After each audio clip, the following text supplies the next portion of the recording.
Hello everyone. पिछले video में हमने रेप्टिलिया के जनरल कैरेक्टर्स के बारे में पढ़ा था। इस वीडियो में हम बात करेंगे रेप्टिलिया के क्लासिफिकेशन की। तो बात करते हैं क्लासिफिकेशन की। According to Bogert, there are 7000 species of reptiles are living and many are extinct. यानी बॉगर्ट के अनुसार लगभग 7000 प्रजातियां जो है सरीसृपों की जीवित है और इससे भी कहीं अधिक जो प्रजातियां हैं वो विलुप्त हो चुकी है, जो कि अब उपस्थित नहीं है। They classified reptiles especially on the basis of place and number of temporal fossa। यानी उन्होंने टेम्पोरल छिद्र के आधार पर टेम्पोरल छिद्र के आधार पर और टेम्पोरल छिद्र के स्थिति और उसके संख्या के आधार पर उन्होंने रेप्टाइल्स को क्लासिफाइड किया था या उनका वर्गीकरण किया था। तो उन्होंने टेम्पोरल छिद्र के आधार पर चार भागों में विभाजित किया इनको। फर्स्ट था एनाप्सिडा, यानी without any opening in the temporal region, यानी इसके टेम्पोरल क्षेत्र में किसी भी प्रकार की ओपनिंग या इसमें छिद्र नहीं था। तो ये पहला जो प्रकार आता है वो एनाप्सिडा होता है। दूसरा आता है Parapsida. The skull possesses an upper opening in which the post orbital and squamosal meet below. तो जहाँ पर पोस्ट ऑर्बिटल अस्थि और स्क्वामोजल अस्थि मिलती है वहाँ पर एक छिद्र पाया जाता है। तो उन सबको एनिमल्स को उन्होंने पैराप्सिडा के अंदर रखा था, जो कि एक इसमें ये जो छिद्र दिखाई दे रहा है ये उपस्थित होता है, तो ये पैराप्सिडा के अंदर होता है। थर्ड आता है Diapsida. In this case there are two openings, यानी इनमें दो छिद्र होते हैं ऑन ईच साइड, प्रत्येक और separated by post orbital and squamosal bone. और ये दोनों जो छिद्र होते हैं वो पोस्ट ऑर्बिटल अस्थि और स्क्वामोजल अस्थियों के द्वारा अलग किए जाते हैं। तो यहाँ पर पार्श्व सतह पर दो छिद्र जो है वो दिखाई देते हैं, तो ये दोनों छिद्र हैं, इसलिए इसको डायप्सिडा कहा गया। फिर आता है Synapsida. In this group a single opening is present with post orbital and squamosal meeting above. तो इनके अंदर जहाँ पर पोस्ट ऑर्बिटल और स्क्वामोजल अस्थि मिलती है वहाँ पर एक बड़ा छिद्र पाया जाता है मध्य में, इसलिए इनको सिनाप्सिडा के अंतर्गत रखा गया था। तो ये जो है वो चारों प्रकार इनको विभाजित करने का जो आधार था, इनके टेम्पोरल क्षेत्र में जो छिद्र होता है टेम्पोरल छिद्र, उसके आधार पर इन सबको विभाजित किया था। तो ये है क्लास रेप्टिलिया के क्लासिफिकेशन का फ्लो चार्ट। तो क्लासिफिकेशन के अंदर रेप्टिलिया को 5 सब क्लासेज के अंदर डिवाइड किया गया था। एनाप्सिडा, यूरेप्सिडा, पैराप्सिडा, सिनेप्सिडा और डायप्सिडा। लेकिन इनमें से जो ये 3 सब क्लासेज हैं ये पहले से ही एक्सटिंक्ट है, यानी विलुप्त हो चुकी है। तो हम केवल लिविंग जो सब क्लासेज है उनका ही अध्ययन करेंगे और जो लिविंग ऑर्डर है केवल उनके बारे में ही पढ़ेंगे। तो जो सब क्लास फर्स्ट एनाप्सिडा आती है, इसमें दो ऑर्डर आते हैं, कोटाइलोसोरिया और दूसरा आता है किलोनिया। तो कोटाइलोसोरिया जो है वो भी ऑलरेडी एक्सटिंक्ट है, तो इसको भी हम यहाँ पर नहीं पढ़ेंगे, केवल किलोनिया के बारे में पढ़ेंगे। फिर आता है दूसरा सब क्लास डायप्सिडा। तो डायप्सिडा के अंदर टोटल 7 ऑर्डर्स है, जिसमें से 4 ऑर्डर जो है वो एक्सटिंक्ट हो चुके हैं, विलुप्त हैं। तो केवल 3 ही ऑर्डर इनमें लिविंग है। फर्स्ट है रिंकोसिफेलिया, दूसरा आता है स्क्वेमेटा और तीसरा आता है क्रोकोडिलिया।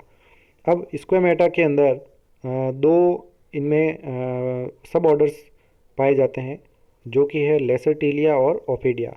तो लेसरटीलिया के अंदर जितने भी हैं ये सभी लिजार्ड्स आती है, यानी छिपकलियाँ, और ओफिडिया के अंदर आते हैं सभी स्नेक्स, यानी सभी सांपों के बारे में ये ऑर्डर आता है। सबसे पहले बात करते हैं सब क्लास एनाप्सिडा के बारे में। The roof of the skull is solid, यानी कपाल का जो छत होती है वो इनमें ठोस होती है, यानी किसी प्रकार का छिद्र नहीं है इनमें। टेम्पोरल फोसा इज एब्सेंट, तो यानी कि इनमें टेम्पोरल छिद्र एब्सेंट होता है, इसलिए इसका नाम जो है वो एनाप्सिडा है। इसका जो ऑर्डर फर्स्ट है वो है किलोनिया, या इसे कहते हैं टेस्टुडिनिया। ग्रीक वर्ड है किलोन, किलोन का मतलब होता है टर्टल, और लैटिन वर्ड है टेस्टुडो, टेस्टुडो का मतलब भी होता है टर्टल। तो इन दोनों का मतलब है कछुआ।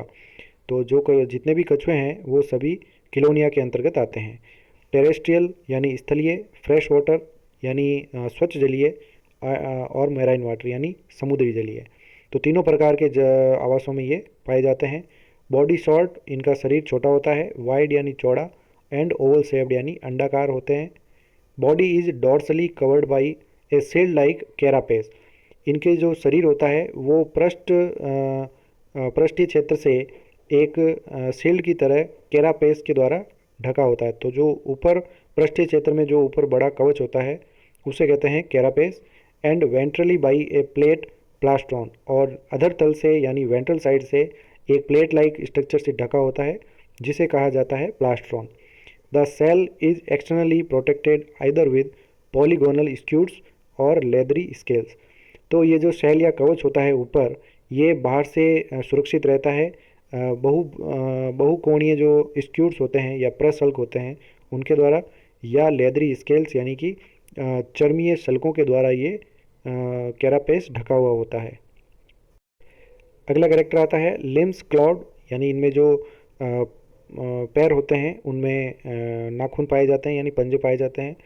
विद फुट वेब, इनमें पाद जाल युक्त होते हैं यानी पैरों के अंदर जो है वो उंगलियों के बीच में जालनुमा संरचना होती है। पेडल लाइक, यानी इनमें चप्पू आकार के होते हैं यानी ये तैरने के लिए चप्पुओं का काम करते हैं। सिंगल नॉस्ट्रिल, नासा छिद्र जो है वो एकल होता है। और क्वाड्रेट इमूवेबल, यानी इनमें जो क्वाड्रेट बोन होती है वो इनमें स्थिर होती है यानी ये हिलती नहीं है। Sternum and teeth are absent, इनमें स्टर्नम या उरोस्थी तथा दांत जो है वो दोनों ही एब्सेंट होते हैं। The cloacal opening is longitudinal, इनमें जो क्लोइकल ओपनिंग या अवस्कर छिद्र होता है वो लॉन्गिट्यूडनल होता है यानी अनुदैर्ध्य प्रकार का छिद्र होता है। एग्स हैव कैलकेरियस सेल, अंडों के ऊपर जो है वो कैल्शियम का कवच पाया जाता है। तो ये है किलोनिया के उदाहरण। फर्स्ट आता है टेस्टुडो, जिसे कहते हैं लैंड टॉर्टॉइज, यानी ये स्थल पर चलने वाला कछुआ। दूसरा आता है ट्रायोनिक्स, इसे कहते हैं इंडियन सॉफ्ट सेल टर्टल या फ्रेश वाटर टेरापिन, यानी स्वच्छ जल में पाए जाने वाले टेरापिन्स। तो ये है सेकंड। फिर आता है किलोन, इन्हें कहते हैं ग्रीन टर्टल या मेराइन टर्टल, यानी समुद्र में पाए जाने वाले कछुए। तो ये है ग्रीन टर्टल्स। फिर आता है डर्मोकेलिस, इन्हें कहते हैं लेदर बैक टर्टल। तो ये इस प्रकार से बड़े कछुए होते हैं। अब बात करते हैं दूसरी अगली सब क्लास जिसे कहते हैं Diapsida. Two temporal fossae behind eyes in cranium, यानी कपाल के अंदर दो टेम्पोरल छिद्र जो है वो आंखों के पीछे पाए जाते हैं। तो दो छिद्र हैं इनमें, इसलिए इसका नाम डायप्सिडा है। Many extinct species and some are living, इसमें बहुत सी विलुप्त प्रजातियां हैं और कुछ जो प्रजातियां हैं वो जीवित है। 3 लिविंग ऑर्डर्स आर फाउंड, इनमें 3 जो है वो लिविंग ऑर्डर है, बाकी 4 जो है वो इसके ऑलरेडी विलुप्त हैं। फर्स्ट जो लिविंग ऑर्डर आता है इसका नाम है रिंकोसिफेलिया। लैटिन वर्ड है रिंकोज, का मतलब होता है स्नाउट या जिसे कहते हैं प्रोत, यानी आगे की ओर मुख से आगे निकला हुआ स्नाउट। और किफेल का मतलब होता है हेड, यानी हेड से निकला हुआ एक स्नाउट होता है। Body lizard like 1 to 2 feet long, शरीर जो है वो लिजार्ड जैसे यानी छिपकली जैसे दिखाई देता है और लगभग 1 से 2 फीट लंबा होता है। लेटरली कंप्रेस्ड टेल, यानी पार्श्व रूप से संपीड़ित इनमें पूंछ पाई जाती है। Granular scales found on skin, यानी कण के आकार के स्केल्स या सल्क जो है वो त्वचा के ऊपर पाए जाते हैं। A mid dorsal crest of spine is present, इनमें एक मध्य पृष्ठीय जो पंक्ति होती है कंटिकाओं की वो पाई जाती है, जो इनके ऊपर शरीर के ऊपर जो है वो पाई जाती है। दे हैव फंक्शनल पीनियल आई और थर्ड आई, तो ये इनका मोस्ट इम्पोर्टेंट कैरेक्टर है कि इनमें एक पीनियल नेत्र पाया जाता है जो कि फंक्शनल होता है। इनमें ये देखने का काम नहीं करता है, लेकिन अदर जो है बायोलॉजिकल प्रोसेस में ये पीनियल आई जो है वो काम आती है। इसे थर्ड आई या तीसरा नेत्र भी कहा जाता है। क्लोइकल एपर्चर ट्रांसवर्स, इनमें अवस्कर छिद्र जो है वो अनुप्रस्थ प्रकार का होता है, अनुप्रस्थ होता है इनमें। मेल्स विदाउट कॉपुलेटरी ऑर्गन्स, नरों के अंदर इनमें मैथुन अंग नहीं होते हैं, अनुपस्थित है। और एग्जाम्पल इसका केवल एक ही उपस्थित है, वो है स्फिनोडॉन पंक्टेटम, या इसे कहते हैं सामान्य नाम है इसका tuatara. Only living species of this order, केवल एक ही प्रजाति है जो आज के समय में जीवित है इस ऑर्डर की। फाउंड इन न्यूजीलैंड, ये केवल न्यूजीलैंड में ही पाया जाता है, इसलिए इसको लिविंग फॉसिल या जीवित जीवाश्म भी कहते हैं। तो इसमें जो है शरीर के ऊपर ये जो दिखाई दे रही है एक मिड डॉर्सल क्रेस्ट जो है पंक्ति जो है वो स्पाइंस की होती है। तो यहाँ से सिर से लेकर पूंछ तक इनमें ये पंक्ति चलती है। तो ये इसका जो है वो एक विशेष कैरेक्टर है। इसके बाद आता है ऑर्डर दूसरा स्क्वेमेटा। लैटिन वर्ड है स्क्वामा, का मतलब होता है स्केल या स्केली, यानी शल्क सहित, यानी शल्की होते हैं ये। बॉडी स्मॉल, शरीर छोटा, मीडियम और लॉन्ग, मध्यम आकार का भी हो सकता है शरीर और अधिक लंबा भी हो सकता है। लिम्स क्लॉड, यानी इनमें जो पैर होते हैं उनमें पंजे पाए जाते हैं, यानी नाखून होते हैं उपस्थित। Absent in snakes and some lizards. अब ये जो पंजे हैं, लिम्स हैं, वो सांपों के अंदर अनुपस्थित है और कुछ लिजार्ड्स के अंदर यानी कुछ छिपकलियों में भी ये अनुपस्थित होते हैं। Horny scales and dermal plates are found on skin. और इनके जो त्वचा के ऊपर है श्रृंगी सल्क पाए जाते हैं, श्रृंगी प्रकार के, या फिर इनमें चर्मीय प्लेटें पाई जाती है त्वचा के ऊपर। क्वाड्रेट बोन मूवेबल, इनमें क्वाड्रेट अस्थि सचल होती है, यानी ये चलायमान होगी, हिल सकती है इनमें। टीथ्स एक्रोडोंट और प्लूरोडोंट, इनमें दांत जो है वो एक्रोडोंट यानी अग्रदंती प्रकार के या प्लूरोडोंट यानी पार्श्वदंती प्रकार के हो सकते हैं। तो दोनों प्रकार के दांत इनमें प्रेजेंट हो सकते हैं। क्लोएका एब्सेंट, इनमें अवस्कर जो है वो नहीं होता है। मेल्स हैव कॉपुलेटरी ऑर्गन, और नरों के अंदर जो है वो मैथुन अंग उपस्थित होता है। All lizards and snakes are kept under this order. तो सभी छिपकलियाँ तथा सांप जो है वो इसी ऑर्डर के अंतर्गत रखी जाती है, और इस ऑर्डर को दो सब ऑर्डर के अंदर डिवाइड किया गया है। सब ऑर्डर लेसरटीलिया है, इनमें सभी लिजार्ड्स यानी छिपकलियाँ आती है, और दूसरा जो सब ऑर्डर आता है इसका वो है ओफिडिया, और ओफिडिया के अंदर सभी स्नेक्स यानी जितने भी विदाउट लिम्स एंड गर्डल्स, यानी इनमें पैर तथा गर्डल्स यानी मेखलाएँ नहीं होती है। अंश मेखला और श्रोणी मेखला दोनों ही एब्सेंट होती है। तो ये आती है लेसरटीलिया के अंतर्गत लिजार्ड्स, और ओफिडिया के अंतर्गत आते हैं सभी प्रकार के सांप जो है वो ओफिडिया में आते हैं। अगला है तीसरा ऑर्डर क्रोकोडिलिया। ये ग्रीक वर्ड से बना है। क्रोकोडेलियोज का मतलब होता है क्रोकोडाइल या मगरमच्छ। There are fresh water reptiles and carnivorous in habit. तो ये जो है स्वच्छ जलीय रेप्टाइल सरीसृप होते हैं और मांसाहारी होते हैं स्वभाव में। They are biggest living reptiles, ये सबसे बड़े जीवित सरीसृप उपस्थित हैं धरती पर। पेंटाडेक्टाइल लिम्स, यानी इनके पैरों के अंदर 5 उंगलियां उपस्थित है, यानी पेंटाडेक्टाइल है ये। 4 लिम्स पजेज वेब्ड डिजिट, यानी इनके अग्रपाद जो होते हैं उनमें वेब्ड डिजिट यानी पाद जाल युक्त अंगुलियां पाई जाती हैं। The skin bears epidermal scales, तो स्किन के ऊपर जो है वो अधिचर्मी सल्क पाए जाते हैं। The scales are supported by dermal bones और स्क्यूट्स, तो इसके ऊपर जो अस्थिल पट होते हैं, अस्थिल प्लेट और प्रसल्कों के द्वारा जो है वो ये स्केल्स सपोर्टेड होते हैं। The cloacal aperture is longitudinal, इनमें जो अवस्कर द्वार होता है, अवस्कर छिद्र, वो अनुदैर्ध्य प्रकार का होता है।